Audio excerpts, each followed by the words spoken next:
Viewers, എല്ലാവർക്കും ദിജോസ് വേൾഡിൻ്റെ പുതിയൊരു വീഡിയോയിലേക്ക് സ്വാഗതം. വിവാഹം കഴിഞ്ഞ് 3, 6, 8 ഇങ്ങനെയുള്ള വർഷങ്ങളൊക്കെ കഴിഞ്ഞിട്ട് പ്രഗ്നൻ്റ് ആകാതിരുന്ന 22-ൽ കൂടുതൽ ആളുകൾ ഈ 2 ടിപ്സ് കൃത്യമായിട്ട് ഫോളോ ചെയ്തിട്ട് പ്രഗ്നൻ്റ് ആയിട്ടുണ്ട് കേട്ടോ. അപ്പോൾ ആ ടിപ്സ് എന്തൊക്കെയാണെന്ന് നമുക്ക് നോക്കാം. വീഡിയോ നമുക്ക് സ്റ്റാർട്ട് ചെയ്യാം. ഇതിനോടകം ഒരുപാട് പേര് നമ്മുടെ ചാനൽ ഫോളോ ചെയ്തിട്ട് പ്രഗ്നൻ്റ് ആയിട്ടുണ്ട്.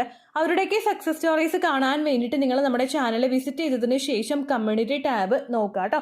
അതിൽ നിങ്ങളുടേതായിട്ടുള്ള സെയിം ഹെൽത്ത് കണ്ടീഷൻസ് ഉള്ള ആളുകൾ എന്തൊക്കെ ടിപ്സാണ് ഫോളോ ചെയ്തത് എന്നുള്ള കാര്യം നിങ്ങൾ നോക്കുക. അതിൽ നിങ്ങൾക്ക് യൂസ്ഫുൾ ആണെന്ന് തോന്നുന്ന തരത്തിലുള്ള ടിപ്സ് നിങ്ങൾ ഫോളോ ചെയ്യാനായിട്ട് പ്രത്യേകം ശ്രദ്ധിക്കുക കേട്ടോ. ഒരിക്കലും ഒരു ഡോക്ടറുടെ ട്രീറ്റ്മെൻറ്റിന് സബ്സ്റ്റിറ്റ്യൂട്ട് ആയിട്ടുള്ളതല്ല നമ്മുടെ ചാനലിൽ പറയുന്ന ടിപ്സ്.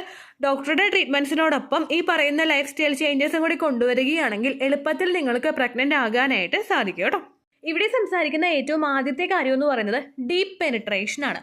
പെനിട്രേഷൻ നമുക്ക് ഉണ്ടാകുന്ന സമയത്ത്, അതായത് ഫിസിക്കൽ കോണ്ടാക്ട് ചെയ്ത് കഴിഞ്ഞിട്ട് ഇജാക്കുലേഷൻ ഉണ്ടാകുന്ന സമയത്ത് അത് എപ്പോഴും ഡീപ്പായിട്ടുള്ള കാര്യമാണ്, ഡീപ്പായിട്ടാണ് പെനിട്രേഷൻ ഉണ്ടാകുന്നത് എന്നുള്ള കാര്യം നിങ്ങൾ മോണിറ്റർ ചെയ്യുക. ഡീപ്പ് പെനിട്രേഷൻ ഒരുപാട് പേർക്ക് ഫെർട്ടിലിറ്റി കിട്ടാൻ വേണ്ടിയിട്ട് സഹായിക്കുന്നുണ്ട്. ചിലപ്പോൾ എന്തെങ്കിലും ഒരു കാര്യത്തിലൊരു മാറ്റം കൊണ്ടുവന്നു കഴിഞ്ഞാൽ എളുപ്പത്തിൽ നമുക്ക് കൺസീവ് ആകാനായിട്ടും സാധിക്കും. നോർമലി ഹെൽത്തി ആയിട്ടുള്ള ഒരു പുരുഷന്റെ സ്പേം ആണെങ്കിൽ അത് ഏകദേശം വജൈനയുടെ ഓപ്പണിങ്ങിനടുത്ത് ഇൻസേർട്ട് ആയി കഴിഞ്ഞാലും അത് അകത്തേക്ക് സ്വിം ചെയ്ത് പോകും. പക്ഷേ ഒരുപാട് നാളുകളായിട്ട് നമ്മൾ ട്രൈ ചെയ്തിട്ടും അങ്ങനെ ആകുന്നില്ലെങ്കിൽ ഡീപ്പ് പെനിട്രേഷൻ എന്നൊരു കാര്യം കൂടി നമ്മൾ ചെയ്യുന്നുണ്ടോ എന്നത് ഒന്ന് ഉറപ്പ് വരുത്തുന്നത് നല്ലതാണ് കേട്ടോ. ഡീപ്പ് പെനിട്രേഷൻ ഫുള്ളായിട്ട്, അതായത് 100% ആ 2 ഓർഗൻസും ഉള്ളിലോട്ട് തന്നെയായിരിക്കും. പുരുഷൻ്റെ ഓർഗൻ പൂർണ്ണമായിട്ടും സ്ത്രീയുടെ ശരീരത്തിനകത്തായിട്ടുള്ള രീതിയാണ് ഈ ഡീപ്പ് പെനിട്രേഷൻ നടക്കുന്ന സമയത്ത് ഉണ്ടാകുന്നത്. അങ്ങനെ പെനിട്രേഷൻ ഉണ്ടാകുമ്പോഴേക്കും ആ ഒരു സെർവിക്സിനകത്ത് തന്നെ കംപ്ലീറ്റ് ആയിട്ട് അങ്ങോട്ട് ഇജാക്കുലേഷൻ നടക്കുന്നതിന് വേണ്ടിയിട്ട് ഇത് സഹായിക്കുന്നുണ്ട്. ഫുള്ളായിട്ട് അവിടെ ഇജാക്കുലേഷൻ സംഭവിക്കുമ്പോൾ ഇതിന് സ്വിം ചെയ്ത് പോകാനായിട്ടുള്ള ഒരു ഡിസ്റ്റൻസും ഒക്കെ പ്രോപ്പറായിട്ട് തന്നെ കിട്ടും. അതുകൊണ്ടാണ് കൃത്യമായിട്ട് ആ ഒരു ഡീപ്പ് പെനിട്രേഷൻ ചെയ്യാൻ വേണ്ടിയിട്ട് പറയുന്നത്.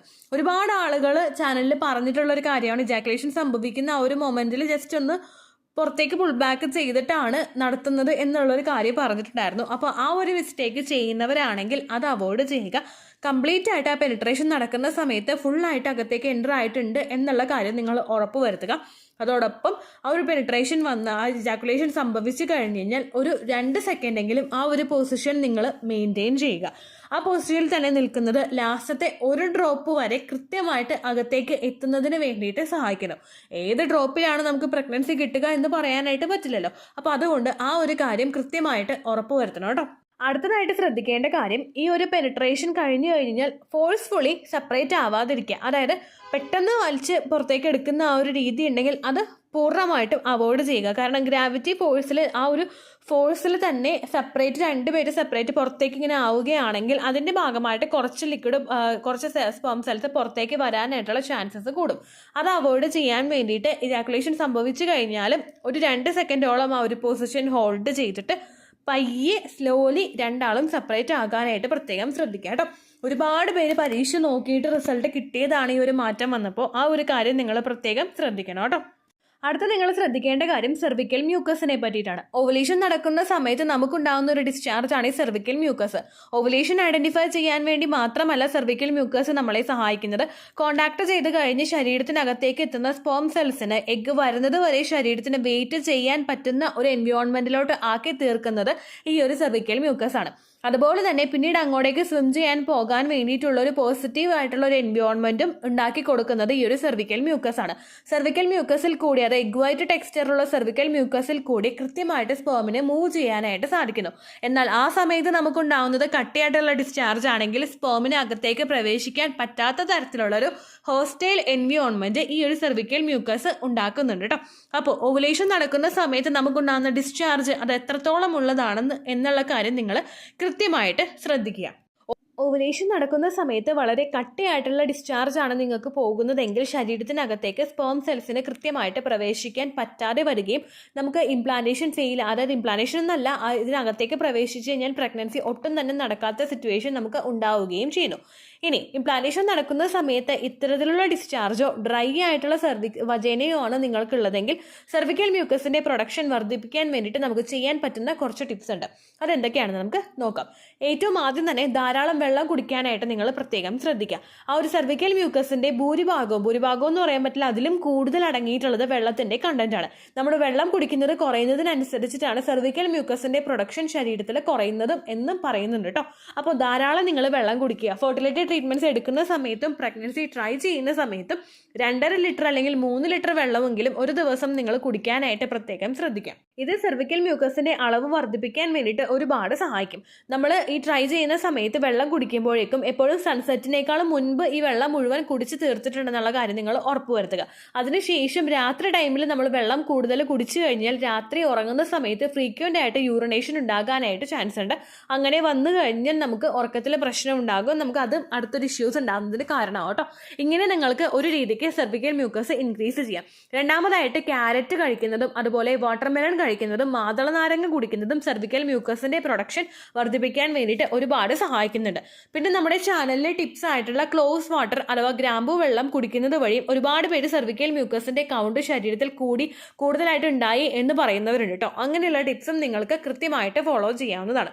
പിന്നെ ഒരുപാട് പേര് ഇത്തരത്തിലുള്ള ടിപ്സ് ഫോളോ ചെയ്തിട്ട് സെർവിക്കൽ മ്യൂക്കസ് കൂടാത്ത ആളുകൾ ഫെർട്ടിലിറ്റി യോഗാസ് ചെയ്യുമ്പോഴേക്കും സെർവിക്കൽ മ്യൂക്കസ് കൂടി എന്ന് പറഞ്ഞിട്ടുണ്ടായിരുന്നു. ഫെർട്ടിലിറ്റി യോഗാസ് ആയിട്ടുള്ള മാലാസന പോലുള്ള എക്സസൈസ് നമ്മുടെ പെൽവിക് ഒക്കെ നന്നായിട്ടൊന്ന് വികസിക്കുന്നതിനും അതുപോലെ സെർവിക്സിലോട്ടൊക്കെ നന്നായിട്ട് ബ്ലഡ് സർക്കുലേഷൻ കൂട്ടുന്നതിന് വേണ്ടിയിട്ടും സഹായിക്കുന്നുണ്ട് കേട്ടോ. മാലാസന മാത്രമല്ല, മാലാസന വോക്ക് എന്ന് പറയുന്ന മറ്റൊരു എക്സസൈസും കൂടിയുണ്ട്. ഈ ഒരു മാലാസന എക്സസൈസ് നമ്മൾ ചെയ്യുന്നത് സാധാരണ നമ്മൾ ഇന്ത്യൻ ക്ലോസറ്റിൽ ഇരിക്കുന്നത് പോലെ കൈ രണ്ടും നമ്മുടെ ചേർത്ത് പിടിച്ചിട്ട് ഇന്ത്യൻ ക്ലോസറ്റിൽ ഇരിക്കുന്നത് പോലെയാണ് നമ്മൾ ഇരിക്കുന്നത്. ഇങ്ങനെ ചെയ്യുന്ന സമയത്ത് നമ്മൾ ഡീപ്പായിട്ട് ബ്രീത്ത് ഇൻ ചെയ്യുകയും സ്ലോ ആയിട്ട് ബ്രീത്ത് ഔട്ട് ചെയ്യുകയുമാണ് ചെയ്യുന്നത്. ഇനി മാലാസന വോക്ക് എക്സസൈസ് നമ്മൾ ചെയ്യുന്ന സമയത്ത് ഈ ഒരു പൊസിഷനിൽ ഇരിക്കുക മാത്രമല്ല, നമ്മുടെ കാല് ഉപയോഗിച്ച് ആ ഒരു പൊസിഷനിൽ ഇരുന്നുകൊണ്ട് തന്നെ നമ്മൾ വാക്കിംഗ് ചെയ്യാനായിട്ടും നോക്കുന്നുണ്ട്. അപ്പോൾ ബ്ലഡ് സർക്കുലേഷൻ നന്നായിട്ട് വർദ്ധിപ്പിക്കുന്നതിന് ഇത് സഹായിക്കുകയും സെർവിക്കൽ മ്യൂക്കസിന്റെ പ്രൊഡക്ഷൻ നന്നായിട്ട് ഉണ്ടാകുന്നതിനൊരു സപ്പോർട്ട് കൊടുക്കുകയും ചെയ്യുന്നു. ഇത്രയും ടിപ്സ് നിങ്ങൾ കൃത്യമായിട്ട് ഫോളോ ചെയ്തിട്ടും ഓവുലേഷൻ നടക്കുന്ന സമയത്ത് നിങ്ങൾക്ക് ഡ്രൈയോ തിക്ക് വൈറ്റ് ആയിട്ടുള്ള ഡിസ്ചാർജോ ആണ് കാണുന്നതെങ്കിൽ നിങ്ങൾ ഡോക്ടറെ കണ്ടിട്ട് സെർവിക്കൽ മ്യൂക്കസ് കൂട്ടാൻ വേണ്ടിയിട്ട് സഹായിക്കുന്ന കോൺസിവൽ മെഡിസിൻ മേടിച്ചിട്ട് ഉപയോഗിക്കാം കേട്ടോ.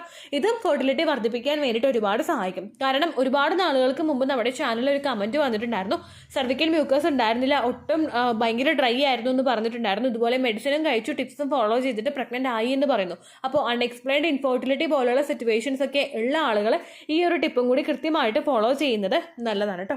ഞാൻ നേരത്തെ പറഞ്ഞ ഈ 2 ടോപ്പിക്സും നമ്മൾ നെഗ്ലക്ട് ചെയ്ത് വിട്ട് കളയുന്ന എന്നാൽ ഫെർട്ടിലിറ്റി വർദ്ധിപ്പിക്കാൻ വേണ്ടിയിട്ട് ഒരുപാട് സഹായിക്കുന്ന കാര്യങ്ങളാണ്. അൺഎക്സ്പ്ലെയിൻഡ് ഇൻഫെർട്ടിലിറ്റി എന്ന് പറഞ്ഞൊരു ബുദ്ധിമുട്ടിൽ കൂടി കടന്നു പോകുന്ന ഒരുപാട് പേര് നമുക്കിടയിലുണ്ട്. എല്ലാ ടെസ്റ്റ് ചെയ്തിട്ടും എല്ലാം നോർമലായിട്ടും പ്രഗ്നൻസി കിട്ടാത്ത ആളുകൾ, അവരൊക്കെ മസ്റ്റായിട്ട് ഈ ഒരു 2 കാര്യങ്ങളും കൂടി ശ്രദ്ധിക്കുന്നുണ്ട് എന്നുള്ള കാര്യം ഉറപ്പുവരുത്തുക കേട്ടോ.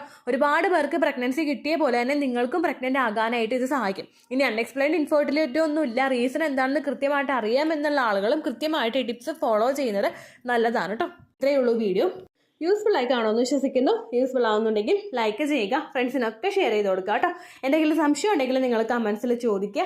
പണ്ടത്തെ വീഡിയോയ്ക്ക് കമൻസ് ഇടുന്നവർക്ക് റിപ്ലൈ ലഭിക്കുന്നില്ലെങ്കിൽ ലേറ്റസ്റ്റ് ആയിട്ട് ഞാൻ ഏത് വീഡിയോ ആണ് അപ്ലോഡ് ചെയ്യുന്നത് അതിന് താഴെ കമൻറ്റ് ഒന്ന് കോപ്പി പേസ്റ്റ് ചെയ്യാനായിട്ട് ശ്രദ്ധിക്കുക കേട്ടോ. അതുപോലെ ഓവുലേഷൻ ഡേറ്റ് കാൽക്കുലേറ്റ് ചെയ്ത് തരാനായിട്ട് റിക്വസ്റ്റ് ചെയ്യുന്ന ആളുകൾ എത്രയാണോ സൈക്കിൾ ലെങ്ത് അത് മെൻഷൻ ചെയ്യാനായിട്ട് ശ്രദ്ധിക്കുക. സൈക്കിൾ ലെങ്ത് എന്നതുകൊണ്ട് ഉദ്ദേശിച്ചത് ഓരോ മാസവും എത്ര ദിവസം കൂടുമ്പോഴാണോ ബ്ലീഡിങ് വരുന്നത് അതാണ് സൈക്കിൾ ലെങ്ത്. കഴിഞ്ഞ മാസം ഒരു 8-ാം തീയതിയാണ് ബ്ലീഡിങ് ആയതെങ്കിൽ ഈ മാസം 6-ാം തീയതിയാണ് ബ്ലീഡിങ് ആയതെങ്കിൽ കഴിഞ്ഞ മാസം 8-ാം തീയതി മുതൽ ഈ മാസം 6-ാം തീയതി വരെ എത്ര ദിവസമുണ്ടോ അത് കാലണ്ടറിൽ എണ്ണി തിട്ടപ്പെടുന്നതാണ് നിങ്ങളുടെ സൈക്കിൾ ലെങ്ത്. സൈക്കിൾ ലെങ്ത് നമ്മൾ കൃത്യമായിട്ട് കാൽക്കുലേറ്റ് ചെയ്യുകയാണെങ്കിൽ ഓവുലേഷൻ ഡേറ്റ് എളുപ്പത്തിൽ കണ്ടുപിടിക്കാൻ വേണ്ടിയിട്ട് ഒരുപാട് ആപ്ലിക്കേഷൻസും ഒരുപാട് ഓൺലൈൻ ആയിട്ടുള്ള വെബ്സൈറ്റുകളും ഇന്ന് നമുക്ക് അവൈലബിൾ ആണ്. പ്ലേ സ്റ്റോറിൽ പോയിട്ട് ഓൺലൈൻ ഓവുലേഷൻ ട്രാക്കർ എന്ന് ടൈപ്പ് ചെയ്ത് കഴിഞ്ഞാൽ നിങ്ങൾക്ക് അതുമായിട്ട് ബന്ധപ്പെട്ടിട്ടുള്ള ആപ്ലിക്കേഷൻസ് കിട്ടും. അത് പറ്റുന്നില്ല എങ്കിൽ ഗൂഗിളിൽ പോയിട്ട് ഓൺലൈൻ ഓവുലേഷൻ കാൽക്കുലേറ്റർ എന്ന് ടൈപ്പ് ചെയ്ത് കഴിഞ്ഞാൽ അതുമായിട്ട് ബന്ധപ്പെട്ടിട്ടുള്ള വെബ്സൈറ്റുകൾ നിങ്ങൾക്ക് കിട്ടും. അതിൽ നിങ്ങളുടെ ലാസ്റ്റ് മന്തിലെ മെൻസ്ട്രേഷൻ്റെ ഡേറ്റും ഒപ്പം ഞാൻ ഈ പറഞ്ഞ രീതിക്ക് നിങ്ങൾ കാൽക്കുലേറ്റ് ചെയ്യുന്ന സൈക്കിൾ ലെങ്ത്തും എൻ്റർ ചെയ്ത് കൊടുക്കുകയാണെങ്കിൽ നിങ്ങൾക്ക് കൃത്യമായിട്ട് ഓവുലേഷൻ ഡേറ്റ് കണ്ടുപിടിക്കാനായിട്ട് സാധിക്കും. ഫെർട്ടൈൽ ടൈം പീരീഡും നിങ്ങൾക്ക് കിട്ടും. അതായത് എത്ര ദിവസം മുതൽ കോൺടാക്ട് ചെയ്ത് തുടങ്ങിക്കഴിഞ്ഞാൽ നിങ്ങൾ പ്രഗ്നൻ്റ് ആകും എന്നുള്ളൊരു ഡേറ്റും നിങ്ങൾക്ക് പ്രോപ്പറായിട്ട് കിട്ടും കേട്ടോ. ഇത് കാൽക്കുലേറ്റ് കാൽക്കുലേറ്റ് ചെയ്യുന്ന സമയത്ത്, സൈക്കിൾ ലെങ്ത് കാൽക്കുലേറ്റ് ചെയ്യുന്ന സമയത്ത് നിങ്ങളുടെ ആ ഒരു കലണ്ടറിൽ നോക്കി തന്നെ നിങ്ങൾ കാൽക്കുലേറ്റ് ചെയ്യുക. പല മാസങ്ങളിലും 30-31 ദിവസമുണ്ട്, അതുകൊണ്ടാണ് അങ്ങനെ പറഞ്ഞത്. ഒപ്പം നിങ്ങൾക്ക് ബ്ലീഡിങ് തുടങ്ങിയ ദിവസത്തിന് വേണം നിങ്ങൾ ഡേ 1 ആയിട്ട് എടുക്കാൻ വേണ്ടിയിട്ട്. സ്പോട്ടിങ് തുടങ്ങിയ ദിവസത്തിനെ, അതായത് ചെറുതായിട്ട് ഡിസ്ചാർജ് പോയി തുടങ്ങിയ ദിവസത്തിനെ നിങ്ങൾ കൺസിഡർ ചെയ്യേണ്ട ആവശ്യം ഇല്ല കേട്ടോ. അപ്പോൾ ഇത്രയേ ഉള്ളൂ വീഡിയോ. അടുത്തൊരു വീഡിയോ ആയിട്ട് നമുക്ക് വീണ്ടും കാണാം. ബൈ.